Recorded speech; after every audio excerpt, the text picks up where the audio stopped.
झालो बळीवंत झालो बळीवंत झालो बळीवंत झालो बळीवंत होनिया शरणागत होनिया शरणागत होनिया शरणागत होनिया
देवनी केली तुझी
झालो बळीवंत होवनिया शरणागत केला घरात गावा हाई पाडीला ठेवा हाता चढे धन ऐसे रचिले कारण केला घरात गावा ठाई पाडीला ठेवा तुका म्हणे मिठी पायी देवनी केली सुटी केला घरात गावा ठाई पाडीला ठेवा विठ्ठला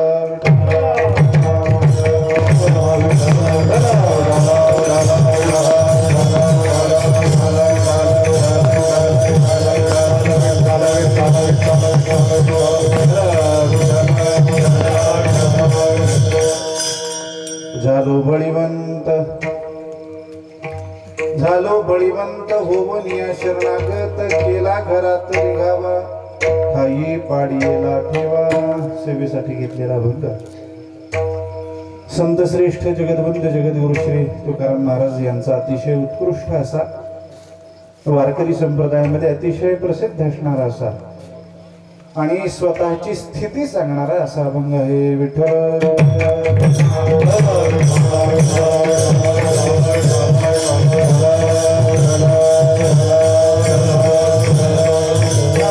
महाराजांनी आपल्या सगळ्यांना त्यांना जी प्राप्त झालेली स्थिती आहे त्या स्थितीचं वर्णन करून सांगितलेलं आहे. महाराज म्हणतात झालो बळीवंत, मी बळीवंत झालो. महाराजांनी हे सगळ्यांना ओरडून सांगायला सुरुवात केली.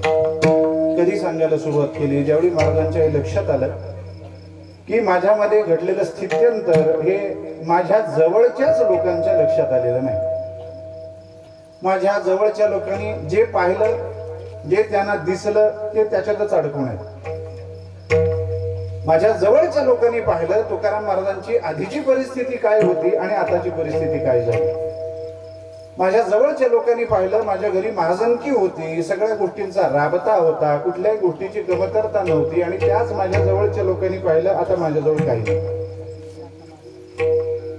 माझी संपन्न अवस्था ही माझ्या लोकांनी पाहिली आणि माझी विपन्न अवस्था ही ते पाहायला लागल्यात. माझ्या मधला हा झालेला स्थित्यंतर, हा झालेला बदल, हाच बदल हे पाहायला लागलेत. पण मध्ये दुष्काळ पडला आणि या आपत्तीचं मी संधीत रूपांतर कसं करून घेतलं आणि माझ्या मध्ये काय बदल झाला, काय स्थित्यंतर झाली हे मात्र कोणाला दिसत नाही. स्थित्यंतरामध्ये दोन प्रकार आहेत. काही दृश्य असतात, काही अदृश्य असतात. काही बाह्य असतात, काही अंतर असतात. जी दृश्य असतात ती सगळ्याला दिसतात, जी बाह्य असतात ती सगळ्याला दिसतात. पण जे सूक्ष्म असतात, जे अदृश्य असतात, जे अंतर असतात ते दिसत नाही. आणि मग जी दिसत नाही सांगितल्याशिवाय दुसरा पर्याय नाही. तुकाराम महाराजांची अपेक्षा अशी होती माझ्यात झालेला लहानातला लहान बदल माझ्या जवळच्या माणसाला कळाला पाहिजे, माझ्या भक्तांना कळाला पाहिजे, माझ्या अज्ञानाला कळाला पाहिजे. पण तो कळाला नाही ना. त्यांना फक्त तुकाराम महाराजांचं दारिद्र्य दिसायला लागलं, संपन्न अवस्था गेली, विपन्न अवस्था आली हे दिसायला लागलंय. पण कुणा नाही तुकाराम महाराजांची साधक अवस्था, त्याच्यानंतरची सिद्धावस्था, त्याच्यानंतरची संत अवस्था दिसेच ना. आणि महाराज म्हणायला लागले जे स्थित्यंतर दिसलं पाहिजे, पाहिलं पाहिजे ते त्यांना दिसत नाही, पाहत नाही. आणि जे नको ते पाहायला लागले. माझं दारिद्र्य काय पाहण्यासारखं आहे? दारिद्र्य कुठं पाहायसारखं आहे? काय असतं दारिद्र्यामध्ये पाहण्यासारखं? काही नाही. पण ते पाहत लोक बसतात. पण बाबा माझी जी आंतरिक स्थिती बदलली, ज्या अवस्थेला मी आज प्राप्त झालो ते पाहणं, ते पाहत कोणी मात्र नाही. महाराजांच्या लक्षात आलं. महाराजांनी ठरवलं काही नाही, आता एक करावं. लोकांना कळत नाही ना, प्रत्येकाची बुद्धी सारखी नसते. काही जणांची बुद्धी ही स्थूलाचं ग्रहण करते, काही जणांची बुद्धी सूक्ष्माचं ग्रहण करणारी असते. त्याच्यामुळे सूक्ष्म बदल हे प्रत्येकाला लक्षात येत नाहीत. महाराजांनी ठरवलं ठीक आहे, माझ्यात झालेला सूक्ष्म बदल, आंतरिक बदल, अदृश्य बदल सांगता कळत नाही ना, मग आपण सांगावं. एका दिवशी महाराजांनी कीर्तनातून आपलं हे आंतरिक स्थित्यंतर सगळ्यांना सांगायला सुरुवात केली. झालो बळीवंत होऊन शरणागत केला घरात तरी गावा ठाई पाडीला ठेवा. बाबा मी बळीवंत झालो. महाराजांनी कीर्तनातून हे सगळ्याला आपली स्थिती सांगितल्यानंतर महाराजांनी पाहिलं किती मंडळी आहे. फार मंडळ भरला असेल असे नका, पण तरी किती एवढ्याच मंडळींना आपण आपली स्थिती सांगितली, याच्यावर काही आपलं समाधान नाही. मग प्रत्येकाला आपली स्थिती कळाली पाहिजे. दुसऱ्या दिवशी महाराजांनी केलं काय, देहू गावामध्ये जे भेटतील त्या प्रत्येकाला सांगायला लागले, झालो बळीवंत, झालो बळीवंत. ज्याला त्याला महाराज ऐकलंय मी तरी पण ऐक, झालो बळीवंत. एक दिवस गेला, दुसरा गेला, तिसरा गेला, 8 दिवस गेले, 10 दिवस गेले. महाराजांनी सगळ्याला एकच सांगायला सुरुवात केली आणि लोकांना वाटायला लागले झालं काय, महाराजांमध्ये एवढा बदल झाला, महाराज किती चांगले होते ना आता असे कसे वाटायला लागले. एकच गोष्ट प्रत्येकाला सांगतात. बरं ही बातमी हा हा म्हणता महाराजांची जिथपर्यंत कीर्ती पोहोचलेली होती तिथपर्यंत जाऊन पोहोचेल. सगळ्यांच्या कानावरती पडलं. आता जगद्गुरु तुकाराम महाराज एकच बोलतात, झालो बळीवंत. बस काही जणांनी तर ठाम निश्चय केला, महाराजांना वेळ लागला, महाराजांना वेळ लागले, याच्या पुढे ते जात नाहीत. आता याच्या पुढे काही खरं नाही, प्रत्येकाला असं वाटायला लागलं. पण झालं काय, देवक्षेत्रापासून थोड्याशा अंतरावरती एक लहानसं गाव, त्या गावात एक तुकाराम महाराजांचा निष्ठावंत भक्त राहायचा. त्याच्या कानावरती ही बातमी गेली. महाराज एवढंच म्हणतात, झालो बळीवंत. अरे झालो बळीवंत, 2 शब्द महाराज सारखे उच्चारतात, पण याचा अर्थ महाराजांनी लक्षात घेतला का? बरं आम्ही लक्षात घेतला तर याच्या संबंधाने काही शंका प्रश्न निर्माण होतात. त्याच्या उत्तराची सोय काही महाराजांनी केली का? त्याला काही सापडलं नाही. त्यांनी ठरवलं काही नाही, महाराजांकडे जावं आणि महाराजांच्या समोर आपल्या अंतःकरण सगळं मोकळं करून दाखवावं. आपला संशय, आपले प्रश्न त्यांच्या समोर मांडावेत, उत्तर घ्यावं आणि मगच आपण तिथून यावं. विचार करून याने आपलं गाव सोडलं, देहूक्षेत्री आल्यानंतर तिथल्या काही मंडळींना तुकाराम महाराजांचं घर विचारायला लागलं. म्हणजे महाराज कुठे राहतात? एकाने सांगितलं, आलाय तसं सरळ जा, उजवा वळा, डावा वळा, तिथे काही घर आहेत, तिथं महाराजांचं घर आहे, जा पहा. तो म्हणाला, असं नाही हो, माझ्याकडे वेळ कमी आहे, तुम्ही लवकरात लवकर मला महाराजांचं घर सापडेल असं काही लक्षण काही खूण सांगा ना. एक जण म्हणाला, मी सांग. हे सांगतात तसं सरळ जा, उजव्या हाताला वळा, डाव्या हाताला वळा, तिथं काही घरं दिसतील. ज्या घरासमोर तुम्हाला अंगण दिसेल, अंगणात तुळशीचं वृंदावन दिसेल, झाड दिसेल आणि झाडावरती बसलेले पक्षी रामकृष्ण हरी भजन करत असतील, ते घर तुकाराम महाराजांचं. विठ्ठल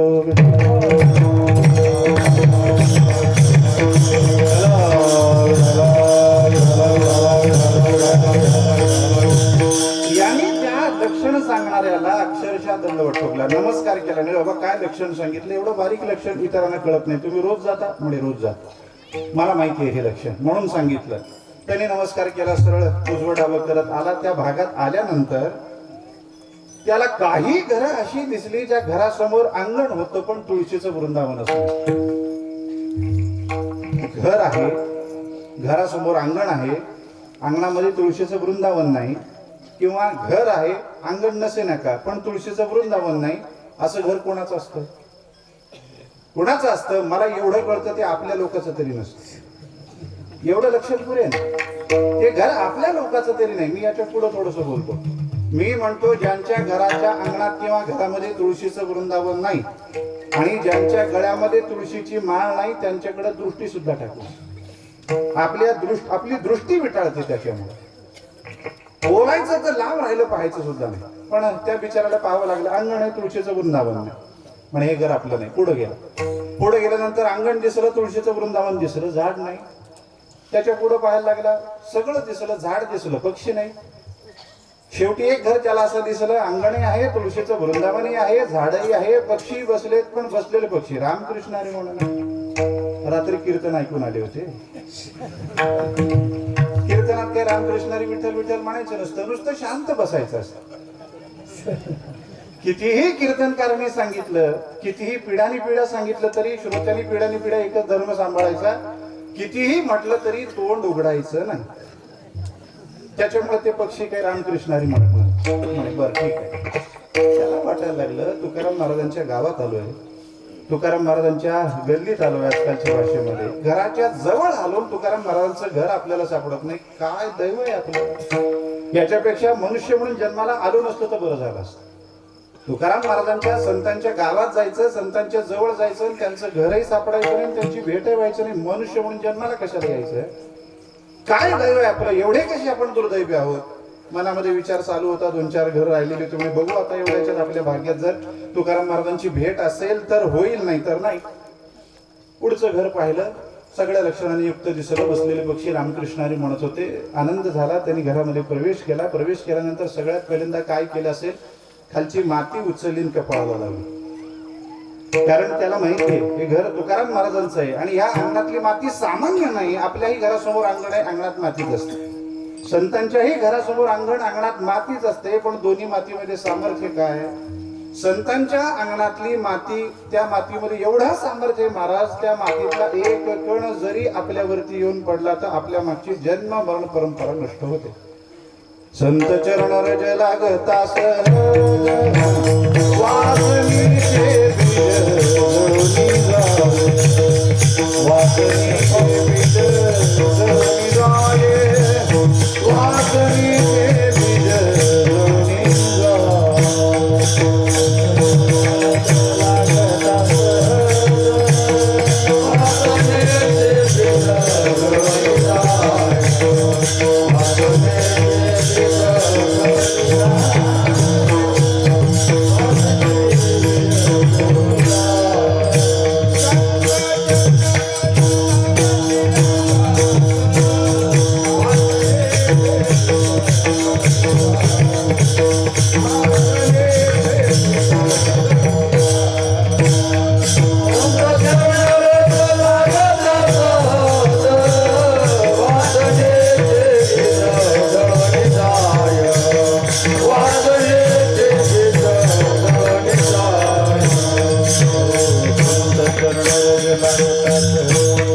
संत चरण रज लागता सहज वासनेचे बीज जळूनी जाय. संतांचे चरण रज सहज जरी आपल्याला लागले होतं काय, वासनेचं बीज नष्ट होतं. आणि ही वासना नष्ट होणं म्हणजेच आपल्या मागे लागलेली जन्म मरण परंपरा नष्ट होणे. वासना विविधा प्रोक्ता शुद्धाच मलिना तथा मलिना जन्म हेतु स्यात् शुद्धा जन्म विनाशिनी. योग वशिष्ठानं सांगितलं 2 प्रकारची वासना असते. एक शुद्ध वासना असते, एक मलिन वासना असते. या मलिन वासनेमुळं जन्म घेणे लागे वासनेच्या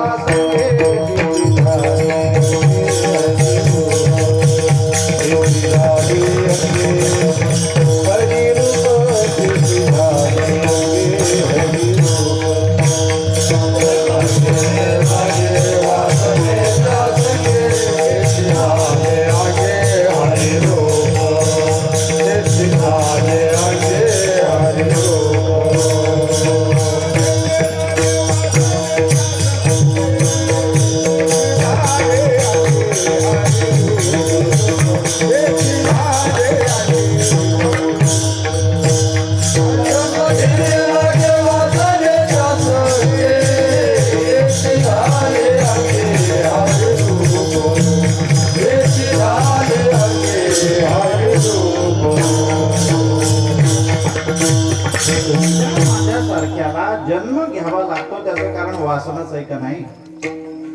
या वासनेमुळे जन्म, आणि जो जो जन्माला येतो त्याला मारावं लागतं. उपजिते नाशी नाशी पुनरपी नाशिले पुनरपी दिसे, हे घटिका यंत्र जैसे परिभ्रमे टिगा. जो जन्माला येतो त्याला मारावं लागतं, मरतो त्याला जन्माला यावं लागतं. जन्मही टाळता येत नाही, मरणही टाळता येत नाही. अनेकांनी प्रयत्न केले. काय प्रयत्न केला मरण टाळण्याचा? अनेक वेळेला आपण उदाहरण ऐकलं असेल, पण मी आपल्याला उदाहरण सांगतो आज. अनेकांनी जन्म टाळण्याचा सुद्धा प्रयत्न केला. शक्य आहे काय?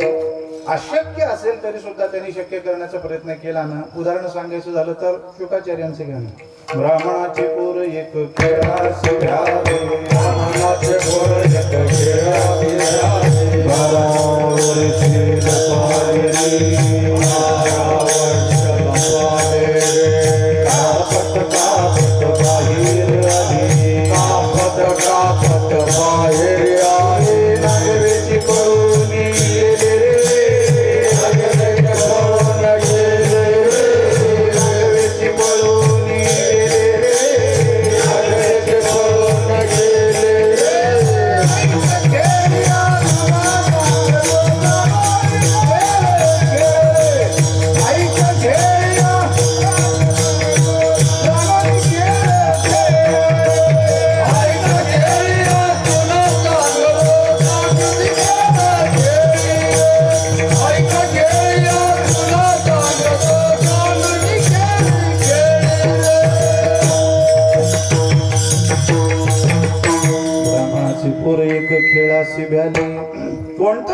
ब्रह्माचं पोर कोणत्या खेळाला भ्यालं?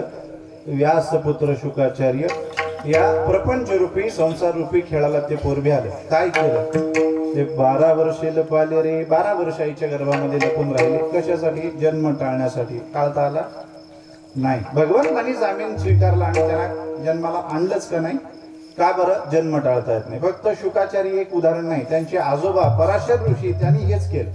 12 वर्ष आईच्या गर्भात होते. जन्म टाळण्याचा प्रयत्न केला, शक्य नाही. मरण टाळण्याचा प्रयत्न अनेकांनी केला. भागवतामधलं प्रसिद्ध उदाहरण आहे हिरण्यकश्यपूचं. त्यांनी घनघोर तपश्चर्या केली. तपश्चर्यांती भगवान प्रसन्न झाले. प्रसन्न झाल्यानंतर त्यांनी कशी तपश्चर्या केली, काय केली, आपण भागवतामध्ये अनेक वेळा ऐकले. आणि मग ब्रह्मदेव तिथं आले आणि त्यांनी त्याला त्याच्यावरती जल टाकलं आणि त्याच्यामुळे त्याला दिव्यकांती प्राप्त झाली. आणि मग म्हटलं, बाबा तुझ्यावर प्रसन्न आहे, वर माग. काय वर मागितलं त्यांनी? मला अमर करा, अमर करा. त्यांनी सांगितलं हे होत नाही, इथे नाही उरो आले अवतार, येर ते पामर. नाही बाबा, ते होत नाही. अवतार इथं शिल्लक राहत नाही. अमर करणं शक्य नाही. सृष्टीच्या नियमाच्या विरुद्ध मला काही वर देता येत नाही. हिरण्यकश्यपूने थोडस डोकं लावलं. तो म्हणायला लागला, काय नाही, आपण भाषा बदलायची पण मागायचं हेच, पदरास फळ हेच पाडून घ्यायचं. त्यांनी सांगितलं ठीक आहे, मला अमर करणार नाहीत ना, करू नका. तुमच्या हातात नाही ना, नाही करू नका ना. मग दुसरा वर द्या. मला मृत्यू येणार आहे, येणार आहे. मग मला मृत्यू असा यावा. कसा यावा? दिवसा नको, रात्री नको, आत नको, बाहेर नको, आकाशात नको, जमिनीवर नको, अस्त्राने नको, शस्त्राने नको, मानवाकडून नको, पशुकडून नको. असा मृत्यू येणारच आहे, तर असा द्या. अमर करणं होत नाही तर असा मृत्यू द्या. आता मृत्यू द्या एवढे शब्द ब्रह्मदेवाने ऐकले. त्यांना वाटायला लागलं, जाऊ द्या, अमरत्व मागत नाही ना, मृत्यूच मागतोय ना, देऊन. काय अट घातली, त्याचा काय परिणाम होईल याचा विचारही ब्रह्मदेवाने केला नाही. म्हणून तर ज्यावेळी भगवान प्रकट झाले, त्याचा वध केला, त्यावेळी पहिल्यांदा ब्रह्मदेवाला सांगितलं, बाबा याच्या पुढे असं वर देऊ नको, थोडा विचार करून दे, थोडा विचार करत जा वर देता. कशा करता एवढं सगळं केलं? मरण टाळण्याकरता. कळलं का? नाही ना, केवळ त्याच्या करता. मला गंमत वाटते या दोघाही भावांची, या दोघांची वाटतेच आणि त्या दोघांचीही वाटतेच. आता हे दोघे म्हणजे घरातले आहेत महाराज, काय बोलायचं त्यांच्या संबंधाने. दादांचा आमचा जेवढा जिव्हाळ्याचा संबंध होता, आणि त्याच्यानंतर हे दोघे म्हणजे त्याच्याही पेक्षा. काय असतं, आजीचं मुलावर प्रेम असतं, पण मुलाला मुलगा झाल्यावर मुलावर प्रेम जास्ती का नातवा? हॅलो विठ्ठल,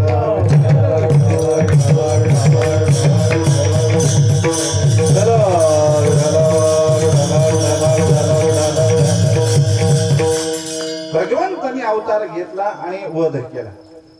मरण अटळ आहे, पण हे अटळ असणारी जन्म मरण टळतात कशाने? संत चरण रोज लागत सहज, वासनेची बीज जळून जाय. बस त्याच्या जन्म मरण परंपरा नष्ट होते. हे नष्ट करण्याचं सामर्थ्य त्या मातीत आहे, म्हणून त्याने ती माती उचलली, कपाळाला लावली. आता कोणी म्हणेल, महाराज संतांच्या अंगणातल्या मातीचं महत्व सांगितलं, आपल्या अंगणातल्या मातीचं काही महत्व आहे का? संतांच्या अंगणातली माती जर कपाळाला लागली तर जन्म मरण परंपरा नष्ट होते, आणि तुमच्या माझ्यासारख्या सामान्य जीवाच्या अंगणातली माती लागली तर ज्याला लागली त्याचीच माती होते. पटतंय का? बघा, दुसरं त्याला बोल नाही. त्यांनी विचार केला, आता महाराजांच्या घरामध्ये आलोय, महाराजांचं दर्शन घ्यायचंय, महाराजांना भेटायचंय. आनंदानं डोळे भरून आले. विचार केला, आता आज जाऊन दर्शन घ्या ना महाराजांचं. हे कोणा सामान्याचं घर नाही, जगद्गुरु तुकाराम महाराजांचं घर, आणि हे घर म्हणजे एका मंदिराच्या योग्यतेचं असणार असं घर आहे. मग आता काय करावं? आपण सामान्यपणे ज्यावेळी पंढरपूरला येतो किंवा इथंही आपण तीच मंडळी तेच करत असाल, मंदिराच्या बाहेर थोडंसं लांब ज्यावेळी उभे असतो त्यावेळी पहिल्यांदा कळसाकडे आपली दृष्टी जाते. त्या कळसाचं आपण दर्शन घेतो आणि मग आतल्या देवतेचं दर्शन घेतो. याने विचार केला, आतल्या देवतेचं दर्शन होणार आहे, कळसाचं घ्यावं, म्हणून महाराजांच्या छताकडे नजर टाकली. महाराजांचं घर पाहिलं, म्हणायला लागलं, हे घर महाराजांचं? असं घर? महाराजांचं घर कसं होतं? महाराजांनी अनेक अभंगातून आपल्याला सांगितलं. पाहुणे घरासी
एकदा पंढरीची परमात्मा माझ्याकडे पाहुणा म्हणून आला. पाहुणी घराशी आजी आली ऋषिकेशी, काय करू उपचार गोप मोडकी जर्जर. पाहुणा आला म्हटल्यानंतर काहीतरी उपचार केले पाहिजेत. आपली संस्कृती आहे. संस्कृती आपण काय करतो, पाहुणा आला म्हटल्यानंतर पहिल्यांदा त्याला पाय धुवायला पाणी देतो का नाही? ही संस्कृती आपली. पाय पुसायला टॉवेल पंचा. मुळात म्हणजे पहिल्यांदा आल्या बाहेर हात पाय धुवून मग आत या, हे आपण प्रत्येक पाहुण्याला सांगतो. काही जणांनी मला म्हटलं, महाराज हे काय खेडवळ लोक असं, बाहेर जा पाय हात पाय धुवून या, बाहेर जा हात पाय धुवून या. मी त्यांना म्हटलं फोन करून 2 वर्षाखाली, आता कळालं का बाहेर हात पाय धुवायचे. इतके दिवस आम्ही सांगत होतो बाबा, तर ऐकत नव्हतं, आम्हालाच नावं ठेवत होता जे काय खेडवळ मंडळी सारखं. आता कळालं की नाही तुम्हाला? असं सांगितलं तर कळतं, आम्ही सांगितलं तर कळतं. आपल्या लोकांनी, आपल्या विद्वान मंडळींनी, पूर्वसुरींनी या सगळ्या गोष्टीचा अभ्यास केलाय ना. आपण या शतकात जन्माला आलो, पण ते आधीच्या शतकात जन्माला आलेले, त्यांच्या समोर काही अशी संकट आली असतीलच ना. विकारी नाम संवत्सर आलं की त्यावेळी एखादा विकार असा येतो, महामारी येते आणि अशीच जीवितहानी होत असते. हे चक्र दर 100 वर्षांनी चालतं. माग 100 वर्षाखाली ते आलं होतं 1920 साली. त्यावेळी अशीच महामारी आली होती. त्याच्या यादी 100 वर्षांनी आली असेल. त्याच्या यादी ज्यावेळी आली त्यावेळी त्या काळच्या विद्वान लोकांनी हे सगळं ओळखून तर ही परंपरा घालून दिली का नाही? हातपाय बाहेर का धुवा, असा एखादा संसर्गजन्य रोग असेल तर तो बाहेरच्या बाहेर गेला पाहिजे. पण याला लगेच गावंढळ म्हणायचं, अशिक्षित म्हणायचं, शिक्का लावायचं, मोकळं व्हायचं. पाय धुवायला पाणी देतो. मग आता ते भगवंताचे सगळे उपचार त्या महाराजांनी केले. बसायला बाज घातली, त्याच्यावर वाकळ घातली, मग खायला काय दिलं, सगळं वर्णन केलं. पण हे वर्णन करत असताना महाराजांनी सांगितलं, कोप मोडकी जर्जर, घर सगळं मोडकळीला आले. आम्ही सदैव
जवळ येता चोर धाके, जावो पुढे ते बिके कुतरी घर राखे. ते महाराजांनी सांगितलं सदैव सुडक्या.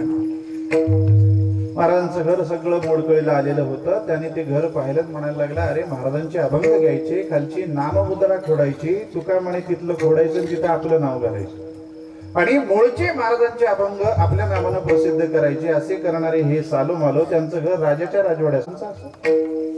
2 मिनिट त्याच्या मनाला थोडस वाईट वाटलं. तो म्हणायला लागला जाऊ दे, प्रारब्धाचा भाग आहे. अनुकूल प्रारब्ध होतं, महाराजांनी सगळी भोगले, आता प्रतिकूल आहे, जाऊ द्या. आपल्याला त्याच्याशी काही देणं घेणं नाही. आपलं काम काय, महाराजांना भेटायचं, आपलं मन मोकळं करायचं, जायचं. मात्र त्यांनी काय केलं, उभ्या उभ्या आवाज दिला. महाराज आहेत त्या घरात? महाराज नव्हते घरात, आईसाहेब. आईसाहेब आल्या बाहेर. त्यांनी पाहिलं, कोण आहेस बाबा, नाव सांगितलं. कुठालून वरपर्यंत त्याच्याकडे पाहिलं. आमच्या यांच्याकडे काम तुझं म्हणे, होय. आईसाहेब म्हणायला लागले, बाळा आताच तुला मुलाचा सल्ला देते, आल्या पावली परत जा. अजून भेट झाली नाही तुझी, यांच्या नादी लागू नको. अनेकांना अनेकांच्या आया असेच सल्ले देतात, बाळा या महाराजाच्या नादी लागू नको, यांच्या नादी लागू नको. तुझं कुठलंही काम हे करू शकत नाही. ज्यांच्या नादी लागशील बाबा तर तुझं वाटोळ होईल, संसार सगळं उद्ध्वस्त होईल. बघ आमच्याकडं गळ्यामध्ये फुटका मणी राहिला नाही, पोरांकडे बघ अंगावर कापडे नाहीत, पाठपोट एक झाली, हातातोंडाची गाठ कधी पडते तर पडत नाही. शहाणा असेल, यांच्या नादी लागू नको, जा, हे तुझं काम कोणतंही करणार नाही.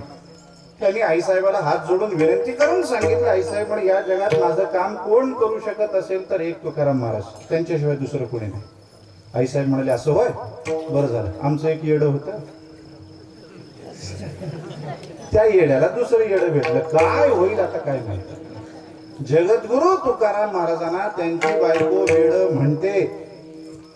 मला एकाने विचारलं, तुमची काय म्हणते? मी म्हटलं, त्यांना सोडत नाही, आम्हाला सोडतील होय. तो म्हणायला लागला, आई साहेब महाराजांचा अधिकार.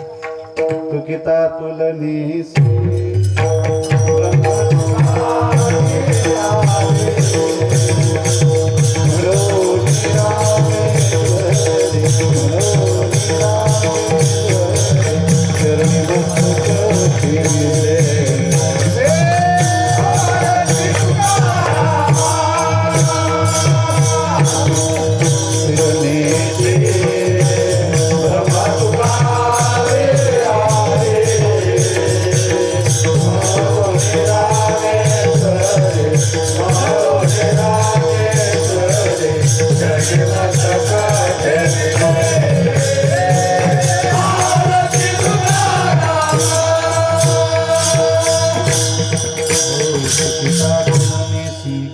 ब्रह्म तुकासी आले. हा अधिकाऱ्याने त्याला वेड म्हणतात. वेड म्हणता का? नवरा कितीही शहाणा असू द्या, बायकोच्या लेखी एक ब्रीद वाक्य आहे त्यांचं, त्याला महावाक्य म्हणा वेदांताच्या भाषेत. आमच्या यांना काही सगळ्याच अनुभव, सगळ्याला हेच ऐकावं, काही कळत नाही. एकदा गेल्यानंतर घरी ज्यावेळी हे वाक्य कानावरती पडतं त्यावेळी सगळं भागवत संपतं, सगळी कीर्तनं संपतात. हे कळतच नाही बाबा, आम्ही उगाच कंबर बांधतो एवढ्या सगळ्या लोकांना सांगत सुटतो, कळतच नाही आम्हाला. तो म्हणायला लागला, आई साहेब काय गंमत आहे, एवढा मोठा अधिकार नवऱ्याचा आणि बायको वेड म्हणते, काय गंमत आहे बाबा. म्हणे जाऊ द्या, आता मला सांगा महाराज आहेत का घरात? म्हणे नाही. कुठे काय कुठे म्हणून विचारतो बाबा. एक तर ठिकाणी जा, त्या भंडारा डोंगरावर बसले असतील, दुसरा उद्योग नाही, धंदा नाही, काही करत नाही. गळ्यात तो भोपळा घेतात, भोपळा, विणा, विणा, ती विणा बरोबर आहे. ते आईसाहेबांचं चुकलं नाही. भोपळ्यापासूनच ते खालचा डेरा भोपळ्यापासून करतात. म्हणजे गळ्यात तो भोपळा घेतात आणि त्या काळ्याचं नाव घेतात. भोपळा म्हणजे विणा, काळा म्हणजे पांडुरंग. बस या 2 संकल्पना आईसाहेबांच्या सुरू झाल्या असलेल्या. काळा शब्द तोंडातून निघाला, पांडुरंगाचं स्मरण झालं. आई साहेबांनी ज्या शिव्या घालायला सुरुवात केली देवाला, एकामागून एक, एकामागून एक, एकामागून एक. बर कौशल्य असं महाराज, एकदा गेलेली शिवी दुसऱ्यांदा नाही, प्रत्येक वेळी नवीन, प्रत्येक वेळी नवीन. बरं ज्याच्यातही कमाल, होळी आली की शिवी जाळायची असते, पण त्याच्यातही कौशल्य पुढच्या वेळी नवीन तयार होत. किती शिव्या घातल्या, अक्षरशः लाखोली. या विचार करायला लागला, काय देवानं जोडी लावली बाबा. नवरा अखंड नामस्मरण करतो, बायको एवढ्या शिव्या घालते, अशी विजोड जोडी कशी लावली? कसा काय चुकला बाबा देव? एक लक्षात घ्या, चुकतो तो माणूस, देव चुकत नाही. आणि जोडी लावतात मात्र कधी चुकत नाही, मग ती त्यांची असू नाही तर आपली असू दे. जोडी लागली तीच. एखाद्याला वाटतं माझी जोडी थोडी चुकली, अरे थोडी चुकली नाही, ही मिळाली हे बघ. चुकत बिकत नसतं बाबा, देव तरी चुकत नाही, जोडी लावताना अजिबात नाही. कशी काय अशी विजोड जोडी लावली? नवरा नामस्मरण करतून बायको शिव्या घालते. मग त्याच्या लक्षात आलं काहीही असू द्या, दोघांच्या वाणीत जरी अंतर असलं तरी दोघांमध्ये अंतर नाही, दोघांचा अधिकार सारखा आहे. दोघांचं देवावरती ती भक्तीच म्हटली जाते ना भक्तिशास्त्रामध्ये. आईसाहेब शिव्या घालतात, विरोध भक्ती झाली. तुकाराम महाराज नामस्मरण करतात, तर विरोधी भक्ती झाली. मग आता काय नारदाने त्याला विरोधासक्ती नाव दिलं. दोघांचा अधिकार सारखा आहे. जर सारखा नसला असता तर पायात काटा गेला त्यावेळी काढायला देव कशा करता आला असता? आपल्या सगळ्यांना माहिती आहे. आईसाहेब तुकाराम महाराजांवर नाराज व्हायचे. का होणार नाही सांगा ना? घरचा करता पुरुष जर त्याने काही कमवून आणायचं सोडून देऊन जरा गळ्यात विणा घेऊन फिरणं, बरं त्यावेळी गळ्यात विणा घेतल्यावर काही मिळत नव्हतं हो. हे बघा आता गळ्यात विणा घेतला त्याच्याकडं काय सांगू नका, मला बोलायला जाऊ नका, जाऊ दे, माझ्याकडे विणा काय गळ्यात विणा घेऊन फिरतो, नामस्मरण करतो, लोकांना शहाणपण शिकवतो. अरे घरात काय कोणती बाई चिडणार नाही? आईसाहेब वैतागायचे. आपण चरित्र बारकाईने पहा. आईसाहेबांनी अनेक वेळेला तुकाराम महाराजाला उभं राहायचा प्रयत्न केला, उभं करायचा प्रयत्न केला, जाऊ दे. आणि मग आईसाहेब वैतागायच्या, रागवायच्या, शिव्या घालायच्या, पण 12ची वेळ बरोबर सांभाळायची. बरोबर 12ची वेळ म्हणलं की पहिल्यांदा त्यांच्या तोंडात घास घालायचा, मगच आपण खायचं.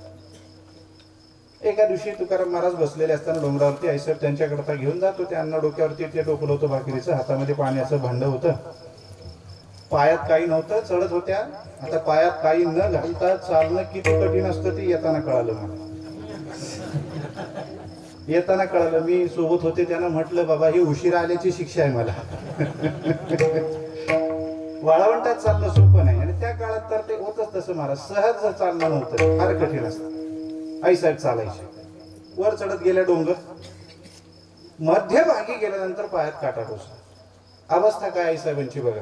एक हात वर गुंतलेला आहे, एक हात पाण्याच्या भांड्यात गुंतलेला आहे.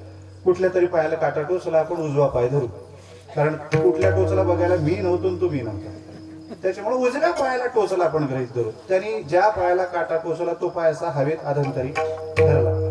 एका पायावर असं उभं राहिलं आणि एका पायावर उभं राहून सगळ्यात पहिल्यांदा काय केलं असेल तर त्या पांडुरंगाला शिवी दिली. गंमत बघा, पांडुरंगाला शिवी दिली आणि ती शिवी ऐकून पांडुरंग तिथं लहान मुलाचं रूप घेऊन प्रगट झाला. गंमत आहे का नाही? शिवी ऐकून आईसाहेबाची आम्ही ओव्या गाऊन गाऊन मरायची वेळ आली हो. अजून देवाचं दर्शन नाही, पण आईसाहेबांनी शिवी दिली ना देवाला. आईसाहेब शिव्या देतात, जनाबाई शिव्या देते, म्हणून आपण शिव्या द्यायचा प्रयत्न करू नये. आमचे आजोबा म्हणायचे देवाला शिव्या द्यायच्यात ना खुशाल द्या, पण पहिले जनाबाई व्हा आणि मग शिव्या द्या. विठ्ठल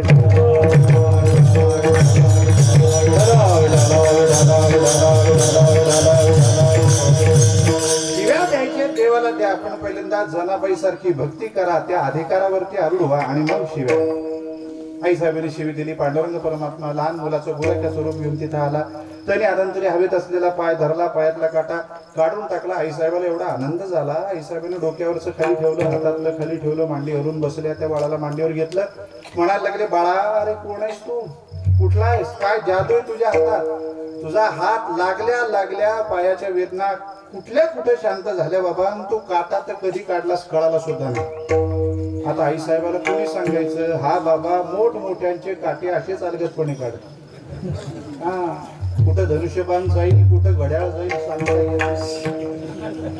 काटा काढल्याचं हे देवाने काढलेले काटे. काटा काढला कळालं नाही बाबा कोण आहेस तू, नाव सांग. तो म्हणाला साहेब झालं ना काम, भगवंताला माहिती नाव सांगितलं की गोळ झालं. नाही साहेब काम तुमचं, जा ना तुम्ही तुमच्या रस्त्याने. माझी गुरु गेली असतील, मी पाहिन तिकडे जाऊन कुठे गेले ते म्हणजे नाही बाळा, आता मी तुकाराम महाराजांकडे जाईल.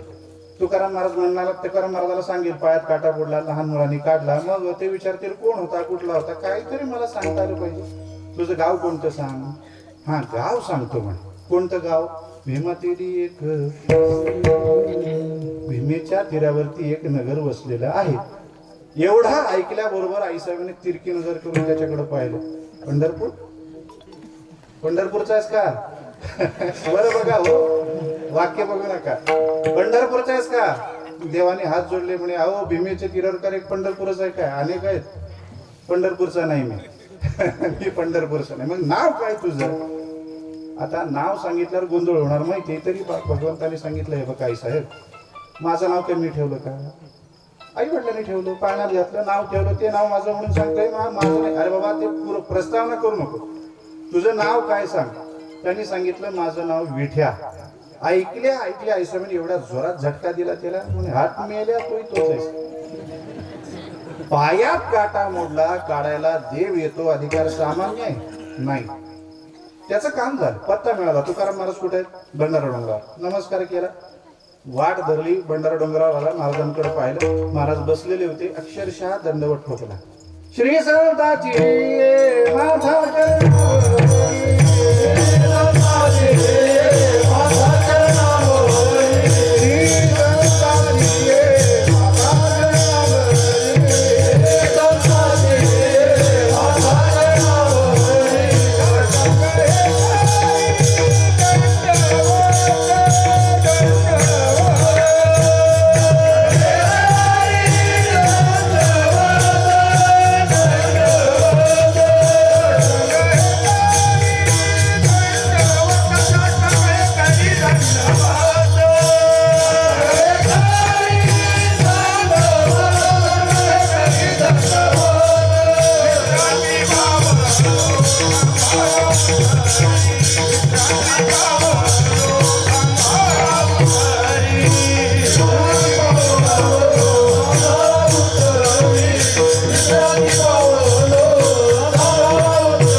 संताची माता चरणावरी साष्टांग करी दंडवत. 3 प्रकार, माता चरणावरी साष्टांग करी दंडवत.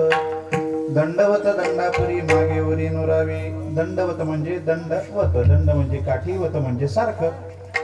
मागे काहीही शिल्लक न ठेवता केलेला नमस्कार त्याला दंडवत म्हणतात. यांनी अक्षरशः जशी काठी पडते तसं आपलं अंग टाकून दिलं आणि त्याच्यामुळे झालं काय, तुकाराम महाराजांच्या पायावरती याचं कपाळ डोकं आदळलं. त्याच्याने महाराजांची नाम समाधी भंग पावली. महाराजांनी डोळे उघडून पाहिलं, कोणीतरी पायाशी लोटांगण घालतोय. त्याला उभं केलं, विचारलं कोण आहेस बाबा, कुठल्या गावचा, कशासाठी इथं आला सांग. नाव गाव सांगितलं. म्हणे महाराज बऱ्याच दिवसापासून मी ऐकत होतो, आपण फक्त आजकाल एवढंच बोलता झालो वळीवंत. बर, मग याच्या संबंधाने माझ्या अंतःकरणात काही प्रश्न आहेत, त्याचं उत्तर मला पाहिजे, त्याच्याकरता आपल्याकडे आलो. मी आपला भक्त आहे आणि मग आपल्या संबंधाने, आपल्या अभंगाच्या संबंधाने काही प्रश्न निर्माण झाले असतील तर दुसरीकडे जायचं कुठं म्हणून आलो. महाराज कृपा करा माझ्यावरती, माझ्या मनात हा जो संशय आहे तो फेडा. पहिला प्रश्न माझा असा आहे, तुम्ही झालो बळीवंत म्हणता, कशाने बळीवंत झाला? महाराजांनी सांगितलं अभंगाच्या पहिल्या चरणात, झालो बळीवंत, झालो बळीवंत.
घरात तरी घावा ठाई पाळी याला ठेवा. त्याने प्रश्न केला, महाराज आपण जाधव बळीवंत म्हणतात, पण कशाने झालात काय आमच्यापर्यंत पोहोचलं नाही. बरं तेवढं सांगाल का. महाराज म्हणायला लागले, सांगतो. भुवनिया शरणागत, परमात्म्याचा मी शरणागत झालो आणि त्याच्यामुळे मी बलवान बळीवंत झालो. त्यांनी म्हटलं, महाराज पहिले दोन शब्द झालो बळीवंत याच्या संबंधाने प्रश्न आहे. तुम्हाला झालो क्रियापदाचा अर्थ. ते म्हणायला लागले, महाराज ऐकू येत नाही. म्हटलं काय ऐकायचं, ऐकायची होती झोपाने अंधारात काय करायचं. झालो क्रियापदाचा अर्थ महाराज आपल्याला कळतो का, म्हणजे लक्षात घेतला का आपण. महाराज म्हणाले, होय बाबा. या वाक्याचा अर्थ काय होतो. झालो बळीवंत, मी बळीवंत झालो. याचा अर्थ काय होतो. आता झालात म्हणजे आधी नव्हता. तुम्ही ते मान्य केल्यासारखं. मी आता शहाणा झालो म्हणजे आधी मान्य केल्यासारखं का नाही. आपणच मान्य करायचं. तसं झालं महाराज. आधी तुम्ही बळीवंत नव्हतात, बलवान नव्हतात, हे तुम्हीच मान्य करताय मुखानं. महाराज म्हणाले, होय बाबा मान्य करतो, पण थोडा ऐक माझं ऐक. मी हे मान्य करतो, मी बळीवंत झालो, आधी नव्हतो. पण मला म्हणायचं काय, मी आधी अजिबातच बलहीन होतो असं नाही ना. सामान्य जीवामध्ये जेवढं बल होतं तेवढं तर माझ्यातही होतं, पण आता जेवढं बल मला प्राप्त झालंय तेवढं आधी नव्हतं, म्हणून म्हणतो झालो बलिवंत. आता ज्या बलाने मी युक्त झालो, जेवढा बलसंपन्न झालो तेवढा आधी नव्हतो, म्हणून जगाला सांगत सुटले, बाबा झालो बळीवंत, बळीवंत झालो. त्याने विचारलं, महाराज तुम्हाला एक माहिती आहे, जगात कोणी कितीही बलवान असू द्या, त्याच्याही पेक्षा बलवान त्याची इंद्रिय असतात. कोणी असू द्या, कितीही बलवान असू द्या, त्याची इंद्रिय त्याच्यापेक्षा बलवान असतात. व्यास आणि जैमिनी यांच्यामधला तो प्रसंग आहे. व्यासाने रचना केली, मात्रा स्वस्रा दोहित्रावा विविधता सुनुभवेत, बलवान इंद्रिय ग्राम विद्वांसमापिकर्षती. जैमिनी लिहिताना 1.5 श्लोक लिहिला. शेवटचा तुकडा लिहिताना थोडस थांबले, आपण म्हणून अरे झाले थांबले. आणि थांबल्यानंतर व्यासाने पाहिलं, म्हणे काय झालं जैमिनी, लिहिणं पुढचं. म्हणजे इथं थोडी शंका आहे. विद्वांसम अपिकर्षती हे काही पटत नाही, म्हणजे मान्य होत नाही. एखाद्या बलवानाला त्याची इंद्रिय त्याच्यापेक्षा बलवान असतात, ताब्यात ठेवतात त्याला, किंवा त्याला ताब्यात ठेवणं होत नाही असं म्हणा, किंवा त्याला ताब्यात ठेवतात बलवानाला असं म्हणा. पण विद्वानाला सुद्धा हे काही पटत नाही. थोडं इथं पाठ बदलावा वाटतो, नापिकर्षती असं करावं असं वाटतं. फक्त विद्वान सोडून इतर सगळ्यांना त्याची इंद्रिय त्यांना ताब्यात ठेवतात, ते बलवान असतात असं लिहावं असं मला वाटतं. व्यास म्हणाले, नाही बाबा मी विचारपूर्वकच लिहितो ना. आणि दुसरी गोष्ट, व्यासवृत्ती न संशय. हा व्यासाने एकदा म्हटलं की त्याच्यावर संशय घ्यायचा नाही. व्यास बोलतो, संशय घ्यायचा नाही. लिहून ठेव. लिहिलं, पण आता लक्षात आलं व्यासांचे काही नाही, याला पटलेलं नाही, पटवून द्यायला पाहिजे. 1 महिन्याभराचा काळ जाऊ दिला आणि अचानक संध्याकाळच्या वेळी 5:15च्या सुमारास मुसळधार पाऊस सुरू झाला. जैमिनी आपली बसलेली झोपडीमध्ये त्यांच्या पर्णकुटीमध्ये लिहिणं काहीतरी चालून एकदम पाऊस सुरू झाला. त्याने विचार केला, अरे आता एवढा जोराचा पाऊस, एवढा जोराचा पाऊस होता, हा काय पावसाचा काळ नाही. बरं अवकाळी पावसाचा सुद्धा काळ नाही. जुन्या काळी अवकाळीला सुद्धा काळ होता हो. काळच राहिला नाही आता काही पावसाला. म्हणजे असा कसा काय पाऊस झाला बाबा. ते दाराच्या बाहेर बघायला लागले आणि समोरून एक मनुष्याकृती त्यांच्या झोपडीकडे येताना दिसली. ते बघायला लागले, कोण आहे बिचारा, पावसात चिंब भिजून गेला असेल, एवढा जर पावसात भिजेल तर काहीतरी त्रास त्याला होईल, एखादा रोग जडेल, काय होईल, कोण आहे बघावं. थोडंसं ते बघायला लागले. ती आकृती थोडी जवळ आल्यानंतर त्यांना हे लक्षात आलं, हा पुरुष नाही, ही स्त्री आहे, महिला आहे. मग तर त्यांनी हातातलं खाली ठेवलं. खाली ठेवून थोडेसे दाराजवळ आले. ती महिला थोडीशी जवळ आली. दुरून बघायला लागले, अरे बिचारी भिजून गेली, कोणाची आहे काय माहिती, कोणाची लेक आहे, कोणाची सून आहे, कोणाची आई आहे, कोणाची कोण आहे माहिती नाही. म्हणजे कमीत कमी आपण यांना आत घ्यावं आणि आता पुरतं तरी आपण सहकार्य करावं. म्हणून त्यांनी जैमिनीने आवाज दिला, ओ माय माऊली इकडे या, माझ्या खोलीत या, इथं माझ्या पर्णकुटीत या, इथं कोपऱ्यात उभं राहा, मी तुमचं थोडं काही सहकार्य करू इच्छितो, या माझ्याकडे. ते म्हणायला लागले, कोण कोण तुम्ही, मला माहिती नाही, कसं यायचं, तुमच्यावर विश्वास कसा ठेवायचा. यांनी सांगितलं, मी दुसरा तिसरा कोणी नाही, व्यास शिष्य जैमिनी आहे, डोळे झाकून माझ्यावरती विश्वास ठेवा. तुमच्या घरातल्या पुरुषांवर जेवढा विश्वास ठेवता तेवढा माझ्यावरती ठेवा आणि या. एवढं बोलल्यानंतर त्या आल्या. आत आल्यानंतर पाहिलं पूर्ण भिजलेल्या होत्या. एका कोपऱ्यात त्यांना उभं केलं. त्यांना जे काही कोरडं वस्त्र होतं दिलं पुसून घेण्यासाठी. पुन्हा अंगावरचे कपडे भिजलेले असल्यामुळे दुसरं एक मोठं वस्त्र दिलं. म्हणजे हे गुंडाळा, ते जुनं पिळा वाळू घाला, काय करायचं करा. आणि मग दोघे दोन कोपऱ्यात उभे होते, दोघांचं बोलणं सुरू झालं. प्राथमिक चर्चा, कोण कुठल्या काय नाही कसं, बोलता बोलता मग आता काय महाराज थोडीशी जवळीक झाली, अंतर आले, दोघे जवळ अंतरावर बसले. आणि मग आता जैमिनी म्हणजे काय, विद्वानांकडे कशाची कमतरता, एकानंतर एक विषय निघायला लागले, चर्चा रंगली. आणि मग थोडा वेळ गेल्यानंतर पाऊस थोडा कमी आला आणि मग त्या वातावरणात जैमिनीला असं वाटायला लागलं, खरं एकट्यानं किती दिवस राहायचं, किती दिवस राहावं. अशा काळी, ज्या काळी वातावरण पूर्ण उदास असतं, काही वेळेला असं होतं बघा, सगळं असतं घरात पण एवढी उदासीनता असते, त्यावेळी वेगळं काहीतरी दुसरं काहीतरी आपल्याला लागत असतं त्या उदासीनतेतून बाहेर पडण्याकरता. म्हणजे कोणी जर असं आपल्याला निवळ चर्चा करायला जरी झालं, अरे बरं होईल म्हणे, तो काळ आपला चांगला जाईल. मग आता बोलता बोलता त्यांनी हळूच त्यांना विचारलं, बाई तुमचं लग्न झालं का? त्यांनी सांगितलं नाही झालं. का नाही झालं? दिसायला चांगले आहात, तरुण आहात, सगळं, का नाही झालं लग्न? म्हणजे माझी एक अट आहे, ती विचित्र अट पूर्ण करणारा अजून मला भेटला नाही म्हणून लग्न झालं नाही. ज्यांचं झालं नाही ते नीट ऐका बरं. काय अट आहे ते नीट ऐका. काय अट आहे बाई तुमची? म्हणजे काही नाही, माझी अट अशी आहे, ज्याला माझ्याशी लग्न करायचं आहे त्यांनी मला पाठीवर घ्यायचं आणि एखाद्या वस्तूच्या 3 प्रदक्षिणा मारायच्या. अट कठीण आहे का? काही नाही. म्हणे पाठीवर घेऊन, म्हणे हो कसं घ्यायचं? म्हणे पोत घेतल्यासारखं घ्यायचं नाही, मग खाली व्हायचं, दोन्ही हात टेकवायचे, दोन्ही गुडघे टेकवायचे आणि पाठीवर घ्यायचे. जसं आजोबा नातवाला घोडं घोडं करतात का, म्हणजे नातू आजोबाला घोडं करतो तसं करायचं, पाठीवर घ्यायचं आणि 3 प्रदक्षिणा मारायच्या. जैमिनी म्हणाले, एवढी साधी आहे काय माणसात बाबा, आता मी पूर्ण, मनातल्या मनात चालू, आता मी पूर्ण करतो. ठीक आहे म्हणे, पाऊस थांबू दे फक्त. पाऊस थांबला. थांबल्या जैमिनी म्हणायला लागली, बाई म्हणे मी तुमची अट पूर्ण केली तर माझ्याशी लग्न करा. ती म्हणे एका पायावर करेल, न करायला काय झालं, चला अट पूर्ण करा. लगेच जैमिनी बाहेर आले, घोडा झाले, त्या बाळबावली वर बसल्या, प्रदक्षिणा सुरू झाली, आनंदाच्या उकळ्या फुटत होत्या जैमिनीच्या अंतःकरणात. पहिली प्रदक्षिणा झाली, दुसरी झाली, 2.5, 2.25, 3 प्रदक्षिणा. आता किती अंतर राहिलं? आमच्याकडे म्हणतात वावभर, कासाराभर. आता ते आम्हाला वावही माहित नाही, कासाराही माहिती नाही, संबंधच नाही ना त्या कासऱ्याच्या आणि वावाचा. काय, आम्हाला एकच वाव माहिती, मधुरा वाणी ओठी, बस तुका म्हणे वाव पोटी. एवढा अंतर उरलं. आता एकदम सुरुवातीला ज्यावेळी त्या बाई पाठीवर बसल्या त्यावेळी एवढ्या हलक्या लागायला लागल्या जैमिनीला. अरे म्हणे काही वजन सुद्धा नाही. आता जैमिनीला माहिती नाही, अनुभव नाही ना, अनुभव नाही. त्याला वाटायला लागलं ही मुलगी पाठीवर बसली, वजन कमी. आता त्याला कोणी सांगायचं? बापाच्या घरी असताना मुलीचं वजन कमीच असतं, नवऱ्याचं काऊन वाढतं असं म्हणतात बरं,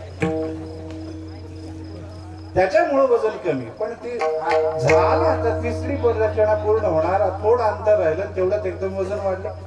वजन वाढल्यावर ते म्हणाले, एवढं कसं वजन वाढलं, कोण आहे पाठीवर, बघावं काय झाला बदल. म्हणून बघाय करता त्यांनी मान वळवली, तिथं बाई नाहीच, तिथं आला बुवा. आणि हा बुवा दुसरा तिसरा कोणी नाही, स्वतः व्यास महर्षी. व्यासाना पाहिल्यावर तर यांनी परत नजर वर केलीच नाही, सरळ चिखलात घातलं तोंड, खाली धाडकन पडले. व्यासाने विचारलं, काय जैमिनी पाठ बदलायचा का? श्लोकातला पाठ बदलायचा का? नाही महाराज, तुम्ही म्हणता ते बरोबर आहे. अरे बाबा, त्या बाईनं तुझं घोडं केलं का गाढव? काय केलं बाबा? जे मी बोलतो ते खरं आहे. कोणीही असू द्या, त्याची इंद्रिय त्याच्यापेक्षा बलवान असतात. तुम्ही इंद्रियापेक्षा बलवान आहात, स्वतःला बळीवंत म्हणता. काम क्रोध खाणे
तुका म्हणे दिली दोन्ही इंद्रियाचे धनी आम्ही झालो गोसावी. महाराज म्हणायला लागले काम आणि क्रोध आम्ही बंदिखान्यात टाकले, त्याच्यामुळे इंद्रियाचे धनी गोसावी आम्ही झालो. तुकाराम महाराजांचं चरित्र आपल्या सगळ्यांना माहिती आहे. तुकाराम महाराजांच्या चरित्रामध्ये ना कामाला थारा होता ना क्रोधाला थारा होता. आपल्या सगळ्यांना प्रसंग माहिती आहे. तुकाराम महाराजांचं चारित्र्य आनंद करण्याकरता म्हणून त्यांच्याकडे एक स्त्री पाठवली. महाराजांनी काय केलं म्हटलं, जाई होतो माते न करी सायास. आई सायास करू नको, तू जेवढे जेवढे सायास करशील तेवढा तेवढा नरक जवळ करशील, आणि माझ्यामुळं एखाद्याला नरक प्राप्ती व्हावी हे माझ्या मनाला पटणार नाही. त्याच्यामुळे कृपा कर, जा तू आम्हाला आमची आईसारखी रुक्मिणी मातेसारखी आहे, जा. आम्ही विष्णुदास आम्ही तसे नाही बाई. तसे म्हणजे कसे 60,000 वर्ष तपश्चर्या करायची, एक अप्सरा आली सगळी मातीत घालायची नाही. कामाला थारा नाही, वर क्रोध आलाय का. मंबाजी बुवानी तुकाराम महाराजांना मारला, आपल्या सगळ्यांना माहिती आहे. मारल्यानंतर काही जणांनी चरित्र फार छान रंगवलं. तुकाराम महाराजांना मारत असताना आईसाहेबांना सांगितलं, तुमच्या तुकाराम महाराजांना मंबाजी बुवा मारतो. आईसाहेब पळत आले हातातलं काम टाकून. आईसाहेबाला पाहिल्या पाहिल्या मंबाजी बुवा हातातली काठी टाकून पळाला. आईसाहेबांनी महाराजाला आणलं घरी, जे काही जखमा झाल्या होत्या धुतल्या, काय औषध असेल लावलं, 4 घास खाऊ घातले, महाराजांना झोपवलं, काम करायला लागले. परत इकडे थोडा वेळ झाल्यानंतर महाराजांच्या लक्षात आलं संध्याकाळी कीर्तनाची वेळ झाली. आता माझे श्रोते येणार, भक्त येणार, त्यांच्यासमोर कीर्तन केलं पाहिजे. मग काय करा, महाराज उठले, पटका फेटा बांधायला सुरुवात केली. गंध लावलेलंच होतं, बाराबंदी घातलेलीच होती, विणा गळ्यात घ्यायला लागले, कीर्तनाला उभं राहायला लागले. आईसाहेबांनी पाहिलं. आईसाहेब म्हणाले, काय करताय, काय करता म्हणे, सकाळी एवढा मोठा अपघात झालेला आहे, तुम्हाला एवढं त्यांनी मारलं, आता काय अडलंय, तुमचं अंग दुखत असेल, काय अडलंय कीर्तन करायचं, कशा करता कीर्तन करता, काय मिळतं काय त्या कीर्तन, मिळतं काय सांगा तुम्हाला. काहीही मिळत नाही, तरी पण कशा करता एवढं करता. अहो कीर्तन झाल्यावर तुम्हाला कोणी नारळ देत नाही, पाकिट तर लांब राहील. कशा करता कीर्तन करता. निष्ठावंत भाव, दुसरं तिसरं काहीही नाही बाई, केल्याशिवाय मला करमत नाही, म्हणून माझी निष्ठा आहे, म्हणून मला कीर्तन करायचं. सुरू झालं कीर्तन. आणि महाराजांनी पाहिलं, आपल्या सगळ्यांना माहिती आहे मंबाजी बुवा काही दिसले नाहीत. महाराजांनी विचारलं कुठे गेले, म्हणजे त्यांची प्रकृती बरी नाही, झोपले. महाराजांनी ते सगळं आवरलं, सरळ मंबाजी बुवाचं घर गाठलं, वाडा गाठला. विचारलं कुठे आहेत मंबाजी बुवा, म्हणे आत खोलीत झोपलेत. आत खोलीत गेले, डोक्यावर पांघरुण घेऊन झोपलेले मंबाजी बुवा त्यांना पाहिलं आणि जाऊन महाराजांनी त्यांचे पाय दाबायला सुरुवात केली. कोणाचे, मंबाजी बुवाचे. कोण मंबाजी बुवा, ज्यांनी सकाळी काठीने मारले त्याची. मला जर अशी संधी मिळाली असती तर मी पाय दाबला नसता, गळाच दाबला असता जर. पण ते तुकाराम महाराज आहेत, अंतःकरणात कुठलाही विकार निर्माण झाला त्याचे पाय दाबायला. मंबाजीनं पाहिलं कोणीतरी पाय दाबतं, कोण आहे रे बाबा, मी तुका घेण्यासारखं महाराजांच्या चरित्र. सगळ्या संतांच्या चरित्रातून बारीक बारीक गोष्टी असतात घेण्यासारखी. आजकाल कोणी उठतं म्हणतं, फोन करतं, कोण बोलतं, आमका महाराज बोलतो. तूच तुझ्या नावाला महाराज लावून घ्यायचं. तुकाराम महाराज तुका म्हणतात. जाऊ द्या, बऱ्याच गोष्टी सांगण्यासारख्या सोडून. तू काय मी, अरे कसं काय बाबा, म्हणे नाही सकाळी तुम्हाला मारलं ना काठीने, अंग दुखत असेल तुमचं, म्हणून अंग दाबून देतो. तुम्हाला रोज काठीनं मारायची सवय नाही ना, यांना काय रोज मारायची सवय होती का, सवय नाही ना, म्हणून अंग दुखत असेल पाय. कुठलाही विकार अंतःकरणात नाही. काम क्रोध बंदिखान तुका म्हणे दिली दोन्ही, त्याच्यामुळं इंद्रियाचे आम्ही धनी झालो, मार बर. अहो पण या इंद्रियापेक्षाही एक जण बलवान आहे ना, कोण, म्हणे काळ. सगळ्याला खातो ना काळ, इंद्रियाला तोच खातो ना, त्याच्यापेक्षा तुम्ही बलवान आहात का. महाराज म्हणायला लागले त्याच्यापेक्षा बलवान. जगा काळ खाय आम्ही मना दिले पाय, आम्ही मना दिले पाय, आम्ही मना दिले पाय. जगा काळ खाय आम्ही मना दिले पाय, आम्ही मना दिले पाय, पाय.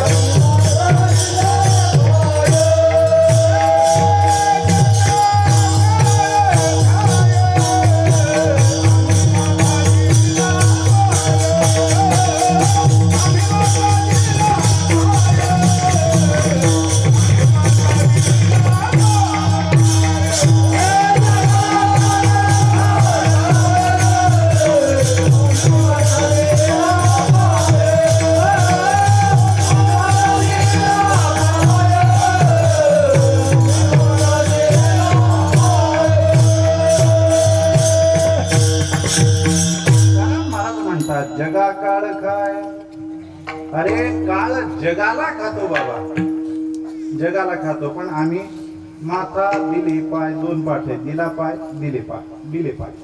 मला दिले पाय आमच्याकडे थोडासा घेतला जातो. काय फरक आहे दोन्ही पाठामध्ये? आम्ही जगा काळ काय, आम्ही माथा दिला पाय. आम्ही शब्द वापरत असताना तुकाराम महाराजांनी वापरला काय?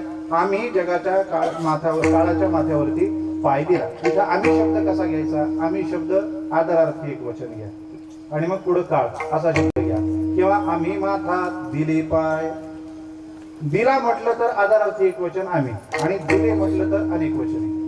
मला अनेक वचने थोडस योग्य वाटतं का? तुकाराम महाराज म्हणतात मी तर काळावर, त्या काळाच्या माथ्यावर पाय दिलाच आहे, पण प्रत्येक भक्तांनी एक एक पाय त्याच्या डोक्यावरती ठेवलेला आहे. एक पाय ज्ञानोबरायचा, एक पाय नामदेवरायचा, एक पाय सावतोबरायचा, एक पाय गुरुबा काकाचा, एक पाय तुकोबरायचा, एक पाय नाथ महाराजांचा, एक पाय तुकाराम महाराजांचा, एक पाय निळूबरायांचा, एक पाय सद्गुरू गुरुनाथ महाराजांचा, एक पाय सद्गुरू गंगू काकांचा. सगळ्या संतांनी एक एक पाय काळाच्या डोक्यावर दिले. किती पाय झाले? मग काय दिला म्हणायचं का दिले?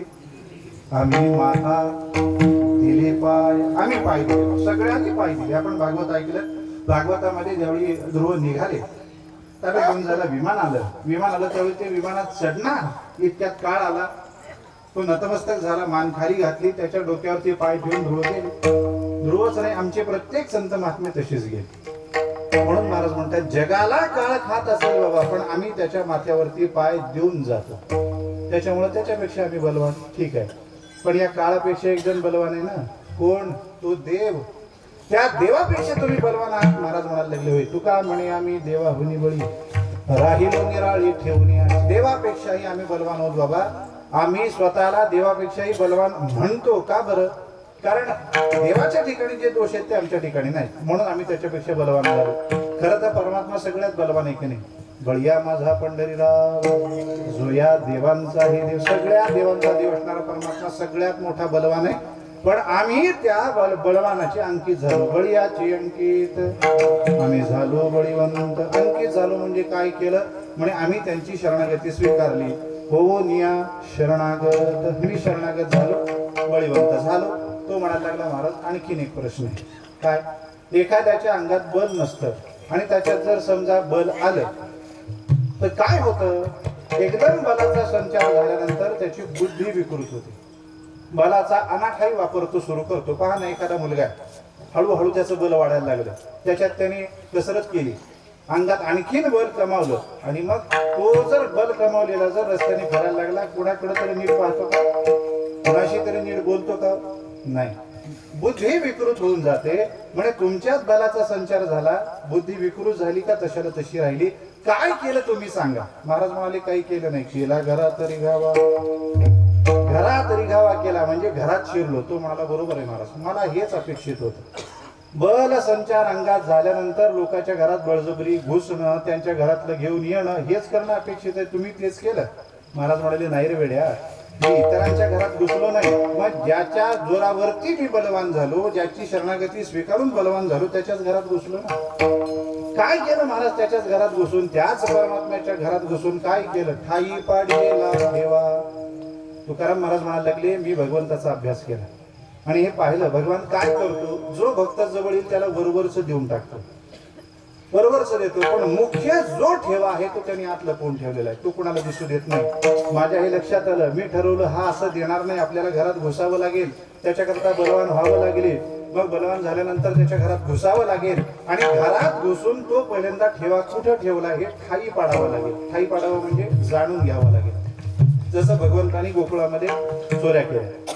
लोण्याची चोरी करत असताना अनेक वेळेला त्या गवळणीच्या घरी गेल्यानंतर पहिल्यांदा ते लोणी कुठं आहे हे शोधून काढायचं आणि मग ते सापडल्यानंतर मग ते काढून खायचं. हाच क्रम तुकाराम महाराजांनी इथं केला. पहिल्यांदा त्यांनी ठेवलेला ठेवा कुठं आहे, कुठं लपवून ठेवलाय? बरं, हा ठेवा कोणता? सच्चिदानंद रूपतेचा. हा ठेवा परमात्म्याने लपून ठेवला. हे इतरांना तो देत नाही, सहजासहजी देत नाही, त्यांनी लपून ठेवलेलं आहे. ते आपल्याला शोधून काढलं पाहिजे. म्हणून मी घरात घुसून त्याचा पहिले ठेवा कुठं आहे ते ठाई पाडला आणि मग आता हा इथं आहे हे कळालं. हाता चढे धन ऐसे रचिले कारण, मग ते आपल्या हातात कसं पडेल याच्या संबंधानं कारण रचली आणि तो ठेवा हस्तगत करून घेतला. पण तो ठेवा हस्तगत झाल्यानंतर झालं काय, भगवंतानी मला पकडलं आणि मग त्यांनी पकडल्यानंतर मी भगवंताच्या तावडीतून कसा सुटून गेलो, अभंगाच्या शेवटच्या शरण. तुका म्हणे मी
पायी देवनी केली सुटी, केला घरात तरी घावा, ठाई पाडी येला ठेवा. महाराज म्हणायला लागले मी काय केलं, काय नाही, भगवंताच्या पायी मिठी दिली आणि स्वतःची सुटी करून घेतली, म्हणजे सोडवून स्वतःला घेतलं, सुटका करून घेतली.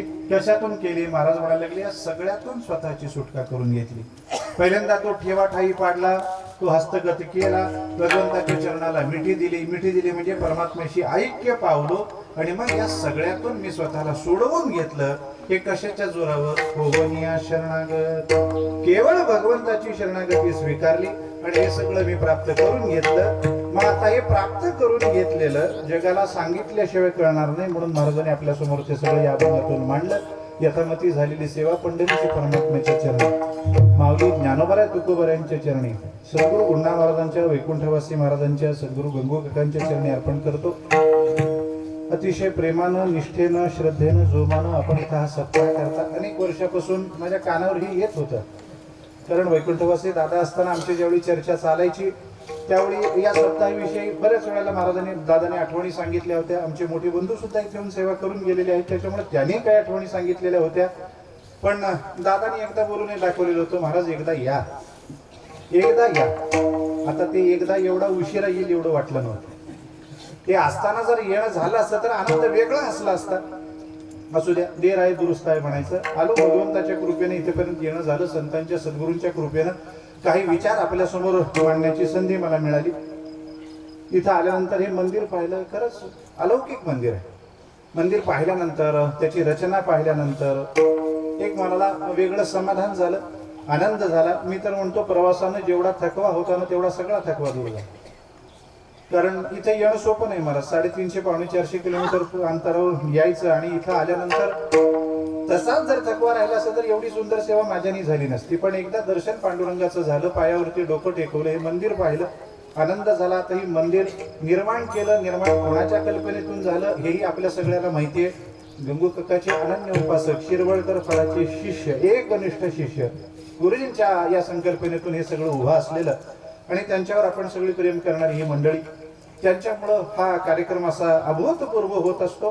भगवंताच्या चरणी प्रार्थना एवढीच आहे. सप्ताह करणारी मंडळी, आयोजक, संयोजक, नियोजक, निमंत्रक मंडळी, आपण सज्जन श्रोते मंडळी, ही गुणजन टाळकरी वादक मंडळी, या सप्ताहासाठी सहकार्य करणारी प्रत्येक व्यक्ती, त्या प्रत्येकाला भगवंतांनी उदंड आयुष्य द्यावं, आरोग्य द्यावं, ऐश्वर्य द्यावं आणि अशीच सेवा सगळ्यांकडून करून घ्यावी ही प्रार्थना करतो आणि थांबतो. ज्ञानेश्वर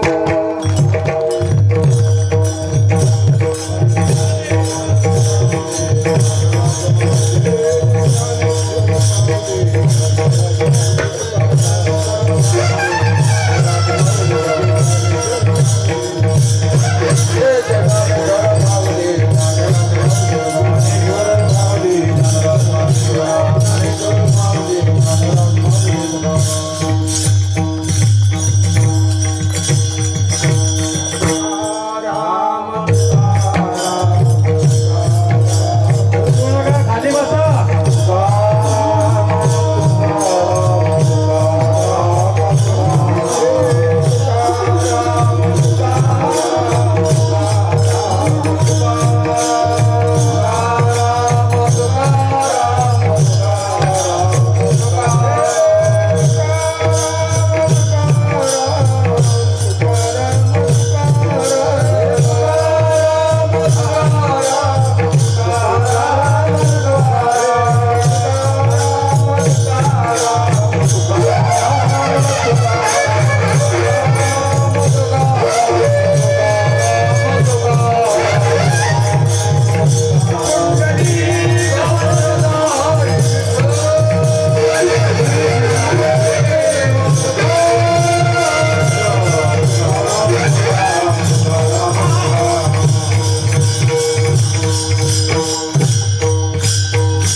वेळेमध्ये हरिभक्तीपरायण अनिल महाराज पाटील बारशेकर यांच्या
आता पाविल सकल सुखे अवघे सरिले पारिखे जवळी विठ्ठल रखुमाई सकल गोताची जसाई जगदाकारी झाली सत्ता अवघे आपुलीचे आता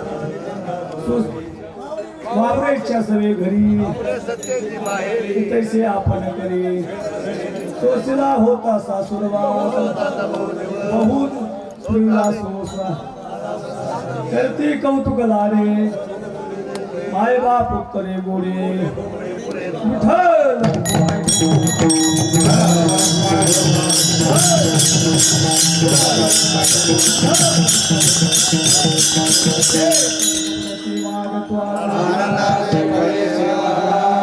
करे तुझा भावारी चित्ता करावे आम्ही जे जे छावे मागणी ते पद्म प्रक्रिया